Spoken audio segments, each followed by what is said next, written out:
Assalamualaikum semua. Dalam video ini kita akan pergi lebih mendalam terhadap isu-isu berkenaan dengan Bitcoin ataupun mata wang digital juga. Okey, jadi masalah yang kita nak lihat adalah masalah perbelanjaan dua kali. Jadi untuk kita faham asal usul masalah ini adalah kita kena pergi kepada asal usul penciptaan Bitcoin. Kenapa Bitcoin itu dia diperkenalkan?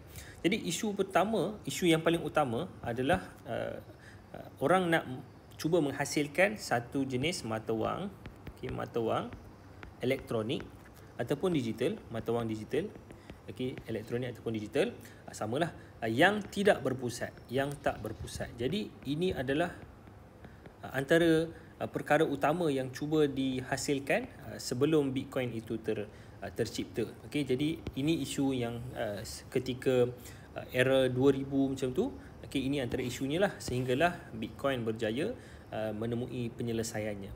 Jadi mata wang digital tak berpusat ni macam mana kita nak faham? Untuk kita faham, kita lihat terlebih dahulu berkenaan dengan mata wang digital yang berpusat. Yang berpusat. Jadi mata wang digital berpusat. Apa contoh dia? Contoh yang saya boleh beri paling mudah untuk anda faham adalah ringgit. Ringgit Malaysia. Ringgit Malaysia kita boleh pegang dalam beg duit, yang itu adalah ringgit dalam bentuk kertas ataupun dalam bentuk fizikal, bukannya digital. Tapi ringgit kita juga wujud dalam bentuk digital. Sebagai contoh pada e-wallet. E-wallet kita ataupun Touch and Go, Touch and Go kita. Jadi e-wallet ataupun Touch and Go ni ataupun Boost, Grab dan sebagainya, kesemuanya menyimpan duit kita juga. Kita boleh simpan duit dalam Touch and Go dan kita boleh melakukan transaksi melalui e-wallet kita. Dan segala bayaran itu tidak perlu kepada mata wang ringgit yang kertas. Kita tak perlu kepada duit kertas. Jadi ini contoh ringgit yang kita pakai dalam e-wallet adalah contoh bagi mata wang digital yang berpusat.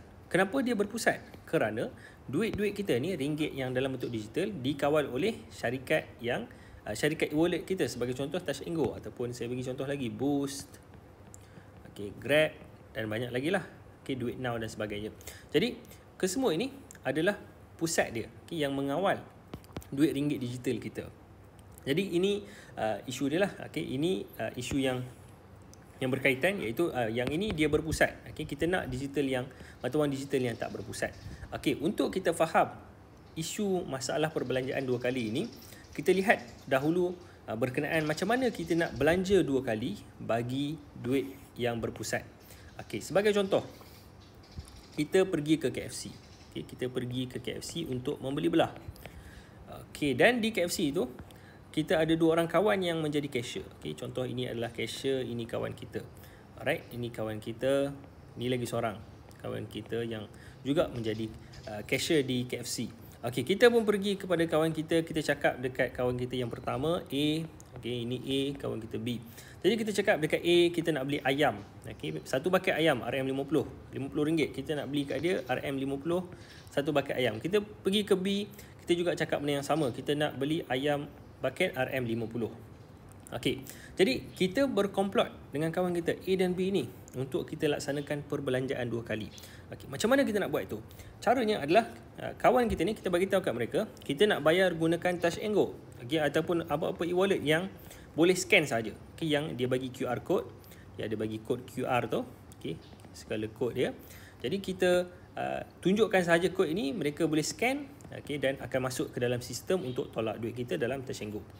Jadi apa yang kita buat adalah kita bagi tahu kat A dan B untuk melakukan transaksi ini pada waktu yang sama. Pada waktu yang sama. Maksudnya apabila A dan B ni sudah bersedia untuk charge kita, untuk minta bayaran, kita pun bagi kita punya phone, kita cakap kepada A dan B untuk scan Touch and Go kita pada waktu yang sama. Pada waktu yang sama. Sebagai contoh, duit dalam Touch and Go kita hanya ada RM50. RM50 sahaja. Maksudnya baki e-wallet kita RM50, tapi kita nak buat transaksi yang berharga RM100. Sepatutnya tak boleh. Sepatutnya tak boleh sebab duit kita 50, kita hanya boleh beli salah satu sahaja. Jadi kita pun cakap kat A dan B, tolong scan.